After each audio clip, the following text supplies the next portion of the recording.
Well, good morning and welcome to Zen Live, or a new metaphor for your toolbox. And today, I pulled up a little card, Tolle card. Every day, for those of you just dropping in, I have a box of Tolle quotes, Eckhart Tolle quotes, and I pull one up. And it's my challenge. I have to create a talk out of it. I have to apply it to my life. My talks are the application of Dharma, which is teaching, to my life, basically. And truth, if not applied to your life, is not truth. It's intellectual entertainment. Doesn't do anything. This understanding is not increased. So teaching, Dharma,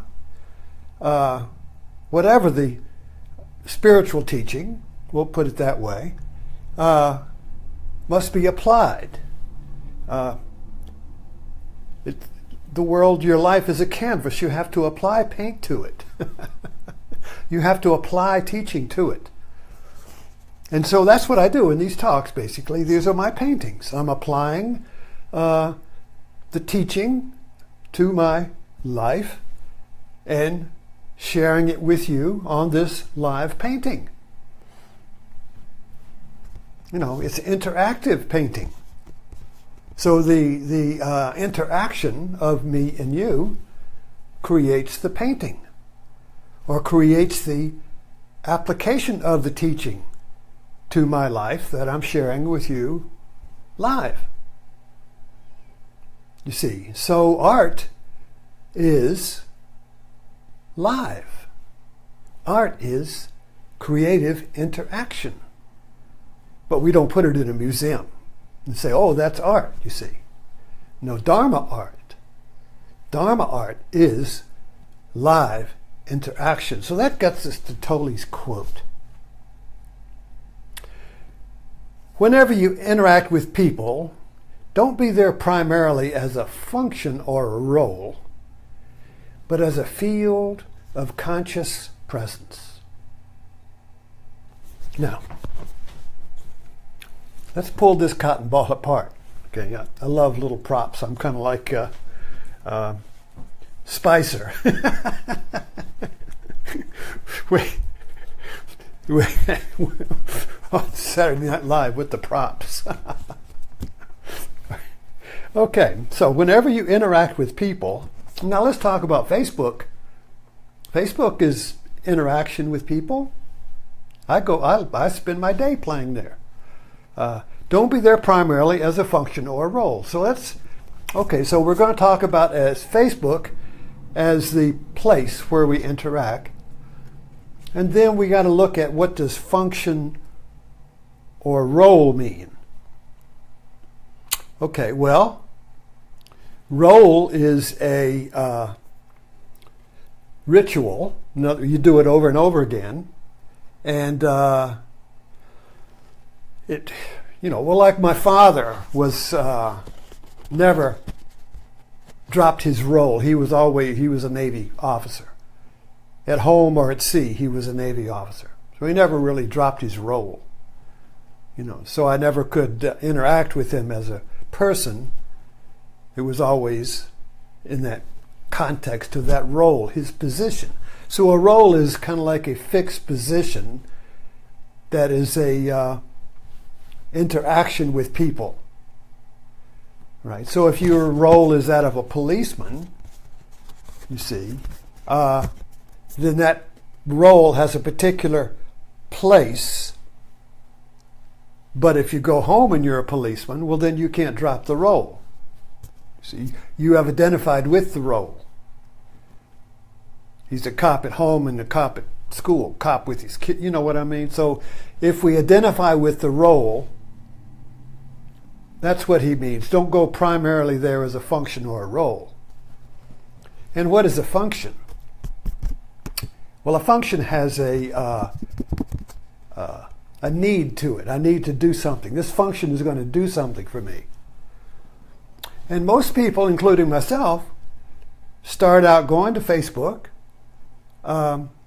most likely with a function or a need to be validated, to be liked, to be recognized as having something valuable, to create a conflict, to express anger, to express compassion. Oh, I'm so sorry, and feel, in other words, so these needs are usually unconscious, but they move us in Facebook in a certain way. We're there, But he says, drop that. Don't drop the function and the role, and be there as a field of conscious presence. Now, what in the world is a field of conscious presence? So, I kind of looked at this. I would say most of us, including myself, has a need to be validated on Facebook. To have our opinion validated. To have my idea, my understanding, my theory validated. And of course then we get into conversations, quote, when someone else says you're an idiot. And suddenly we have a little opinion war. Boom, boom, boom, boom, boom. And it can go on, sometimes for days. It finally breaks up with somebody defriending the other person, which is an equivalent to a Facebook shooting. I just defriended that person. If it were out in the streets, it would be, I just shot that person. Okay, so defriending is a form of nuclear war. In other words, that's dropping the mic, right? That's it. Anyway, that is a need that's really dramatic, and I need to be validated. And when this person won't validate me, and no matter what logic I apply to it, however I try, I wiggle this way and that, trying to get a validation, and he refuses. Well, there is no end to that, you see. So that is one way we come to Facebook. But that is not the field of conscious presence. Conscious presence, conscious presence, conscious presence. All right, field. Let's pull this cotton ball apart. Field. I didn't write conscious here, so field of conscious. Okay. Conscious presence. Field of well, first of all, there's no fences in a field. We're not talking about a stockyard or several pastures that are fenced around, you see. So a field has no fences. And so a field has no stone opinion walls. No opinion walls. Let's put that here. Okay? An opinion wall. That means it's fixed. And then once you have a wall, you have two sides. My opinion on this side, your opinion on that side. And now you throw rocks at each other, trying to get the other to take down that wall and affirm my opinion. That's the way the game goes. Okay? But the field has no walls. There was just before I came here, I was on Facebook and writing this out a little bit. And I had just seen this YouTube about goat yoga. So I put a picture there. Goat yoga. Now, all right, goats play in a field of presence. Okay? If there's a wall, a goat will jump on it. And now, yoga can be a serious function. I'm doing yoga to be enlightened. I'm doing yoga. This is serious. Don't bother me. I'm doing my yoga. You see, so yoga is a function. It can be if you're a yogi, that can be a role. I used to want to be a yogi. as a role, you know, a yogi teacher as a role, you know. You know, people who are English teachers or ministers are famous for identifying with their role, so that wherever you go, you're either a minister or you're either correcting sin or grammar. Can't stop correcting people. And I notice, you know, that a lot of times my wife's a retired English teacher, and I used to teach English, but not seriously. But she was a good English teacher. And when she meets people, particularly young people, you know, and find out you're an English teacher, immediately, oh, did I just say some bad grammar? Or if you're with a minister, you find out you're with a minister. So notice how you suddenly become self-conscious about your possible sin. Because a minister or an English teacher are kind of like the eternal correctors of what's proper, moral proper or grammar. Morality or grammar are both rigid laws that you must obey, you see. Or people will not think well of you, you see. So anyway, I digress. But the point is, in a field of conscious presence, there are no laws or walls. It's a field of goats. Goats will jump on anything. Goats take nothing seriously. A goat will jump on a saint and a drunk the same way. You see, there are no walls for a goat. So, a field of conscious presence has no opinion walls. So what's going on in a field of conscious presence but play? Now, play is very interesting, I find. It keeps revealing itself to me. First of all, if you notice children, well, first of all, you can say that children play and adults don't. You know? So the adults sit on the sofa and watch the children play. Okay, children play. That's their field. But soon you're going to grow up someday and be serious. What? You want to play? You want to play the guitar and be a rock star? Get serious. You're going to go to law school. Right? You know, so art for many people is goat play. It's not serious. You can't be a provider, a serious provider and play, you see. Play has no function. Or does it? Or does it, you see? So the adult, serious adult, who is identified with function and role, sees no value in play. Nor does he see any value in meditation. But that's another thing, you see. However, so to be in a conscious field of presence, first of all, we have to drop function and role, identification with the need. When you're playing, you don't have any need for, you're not playing at, a child does not play at baking cookies to satisfy the hunger for cookies. You see, so children play for a different need than the adult does something. The adult is in time, and they want to get results. So the means, or whatever the function they're doing, is to get something in time.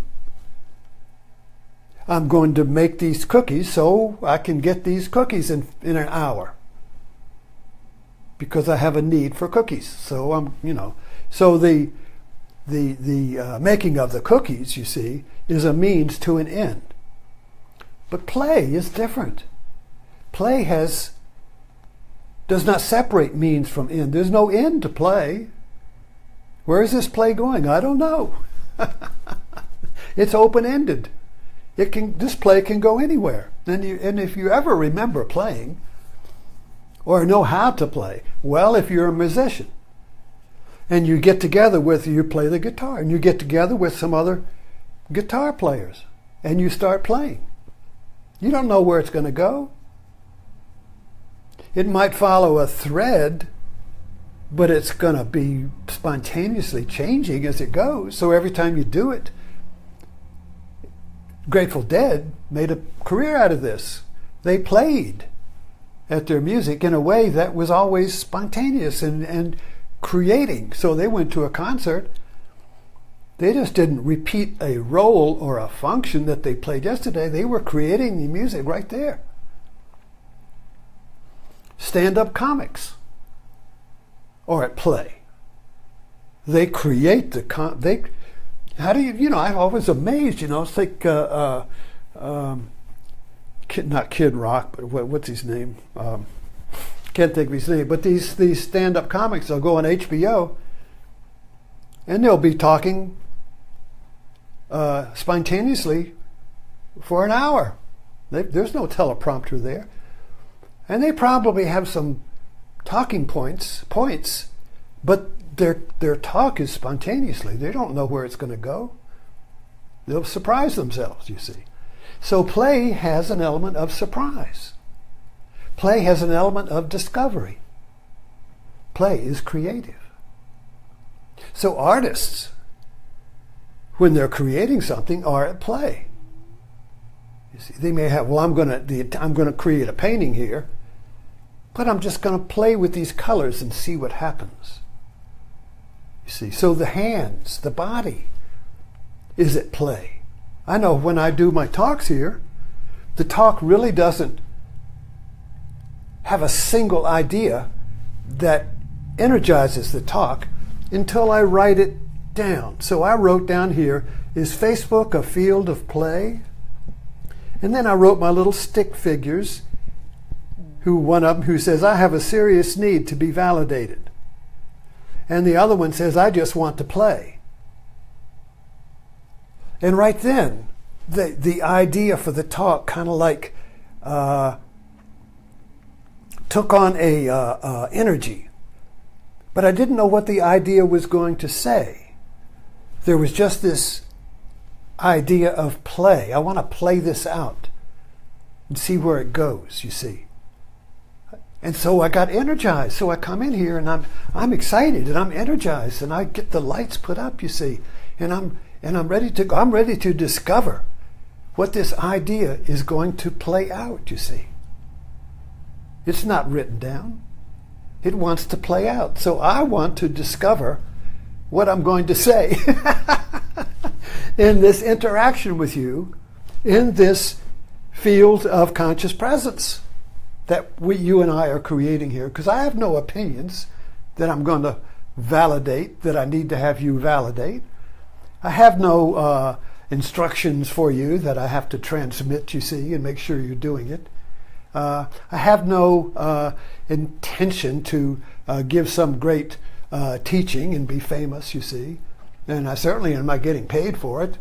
So, what the play is a field because it's where the goats romp.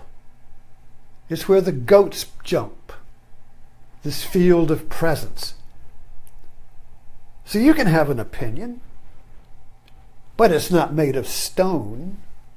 It doesn't draw a division between the fields, so now you're throwing rocks at some other opinion. No, the play uses the opinion to leap over it. So you may come to the field with an opinion, sure, we all do that. And I may write the opinion down. And someone else will say, well, that's my opinion is this, you know. Now, if my need is to be validated, I'm being offended now because he's not validating my opinion. So now I've got to shore up my opinion and prove that his opinion is wrong. And of course, he's coming for the same purpose, to validate his opinion. So now we've got a wall. See? And now we've got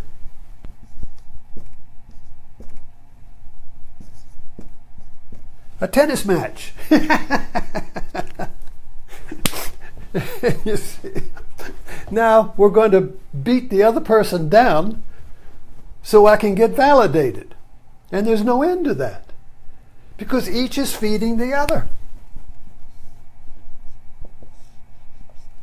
This is a mirror. The wall of opinion is a mirror. It's not, there is nobody on the other side. It's a wall. The war is imaginary. In the field of consciousness, there is no division. It's all one, you see. So when I put up an opinion wall, I'm basically putting up a mirror, and now I'm going to throw rocks at the image in the mirror to get him to like me. But it's myself. So the more energy I put into the war with the guy in the mirror, the more energy he's going to give back to me. So this becomes a feedback loop, like when you stick a microphone up into an amplifier. Wow, wow, wow, wow, wow, wow, wow, you're defriended. Or out in real life, wow, wow, wow, wow, wow, bang, you shoot the other guy, and then you're in the jail and you said, well, I don't know what happened. I just went to get some gas. And this guy was parked in the wrong spot, and we got into a fight and things got out of hand. You see, the jails are full of that. Okay. So Facebook is a field of conscious presence where we can see that, where we can play with that.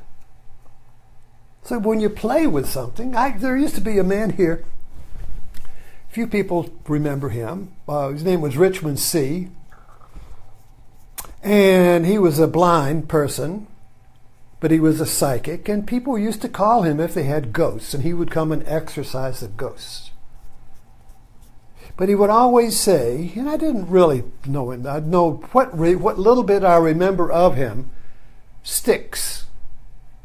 And there were two things that stuck. And one of them, he would say, if you were talking about anything, he would say, well, let's play with that. Let's play with that. Even if it was a ghost, he would want to play. Everything was a form of play.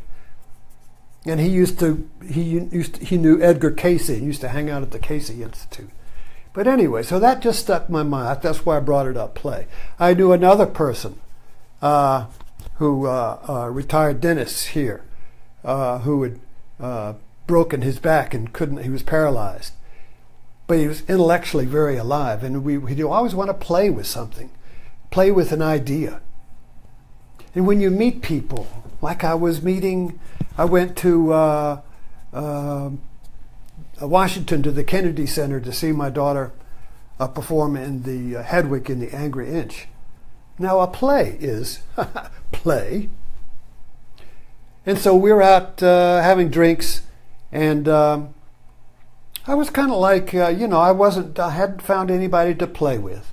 You go to a field, a group with a lot of family, I don't know, cocktail parties or whatever, and everybody is chit-chatting. They're exchanging experiences. I'll share my experience, now you share your experience. So basically it's kind of like an objective place where everybody is trying to be clever, and everybody has got experience, stories to tell, you see. I'll tell my story, and now, you tell your story. And if you've got a story, you try to get in. Well, wait a minute. Oh, make a little space here. I want to tell my story. And then somebody else talks, and couldn't get in there. Or you get in, and somebody else interrupts. Or you're talking to somebody, and somebody else says, hey, what about this? Yada, yada, yada. Lost it again, you see. So this is kind of like my experience in these groups, I really don't like them that much, but I go. But it's always when I discover somebody to play with, bam, something changes. And so there was a lawyer there, and we were sitting at this table out there at a fountain after the play, and we got to talking about Hedwig, and we got to talking about Buddhism, And suddenly we were in a state of play. And the ideas just began to take on a state of play. And there was no telling where our conversation was going. And we were discovering things and mutuality. And we were in a field of conscious presence. And suddenly the rest of the room, the people just kind of dropped off, you see. And I love that, because I'm talking about it right now. In other words, these interactions in which you're not playing a role of having your story validated. You see, a lot of conversations in groups are about validation. Well, I've got a good story. My story's, and so you just share stories that validate your exciting life. But there's no exploration there. There's no discovery. There's no expanding understanding. There's no presence. See, there's this, I got these stories to get validated at, and some people are very good at that. It's storytelling with people. I mean, they live to get experiences that they can share in cocktail parties. Or some people tell jokes. And that validates them. We all know somebody who's always got a new joke. And that's great. I'm not unvalidating anybody here. But we all kind of know that. So basically, every now and then, we have a interaction with a person where you create this conscious presence, and there seems to be no boundary or opinion or obstacle to your flow of understanding and discovery of each other. And in this, and here again, this is it, you see. When you're in a field of conscious presence, interacting with somebody in a field of presence, you create the same feedback loop that creates violence. You create the same feedback loop. Now, there are two kinds of feedback loops. There's the violent feedback loop, and there's the creative feedback loop. But it's a feedback loop. Now, a feedback loop is when the energy is self-generating. The best metaphor for a feedback loop is the Ouroboros. Now, I've written this up again, but I'm going to bring it back. The Ouroboros.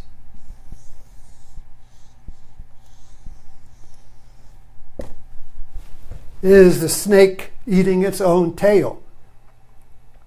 So if this is energy, and this is energy, and the snake is eating energy, it's energy eating energy. Energy feeding energy. Whoa, you see. Now, if this is a negative feedback loop, you have this, where this energy here wants to get rid of this energy here, so this one can be number one. The only one standing. Now, that's what sports is all about. You got a tennis game. The goal is to be number one by eliminating the other one who is contending to be number one. And that is Facebook when you have an opinion war. My opinion will be the last opinion standing. In order for me to be the last opinion standing, and number one opinion, where I am validated totally, I've got to eliminate you. And of course, he's doing the same to you. But that's a vicious circle or a negative feedback loop. Now, a positive feedback loop is still a feedback loop, but it's going in the opposite direction. Instead of towards destruction, it's going towards creativity. Creative. Now, creative means, so here's you, two people, right? One, number two, okay? So now you are creating a feedback loop where the energy of the other is not fighting your energy, but increasing your energy, because there's no boundary between you and the other. There's no wall. There's no need to be validated. Once you need to be validated and once you need to be right, bam, you got a stone wall and you got a vicious cycle. But if you have no need or intention or function or role, you just want to play, just play with me, just play with me.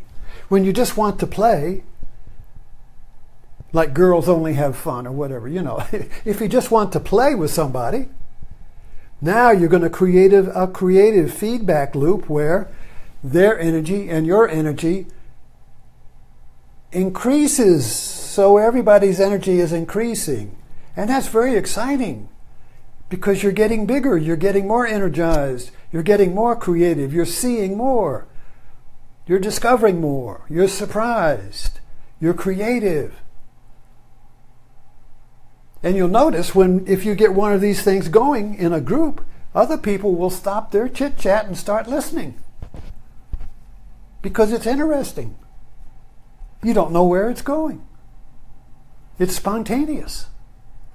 That's what's interesting about play, is you don't know where it's going. It's creative.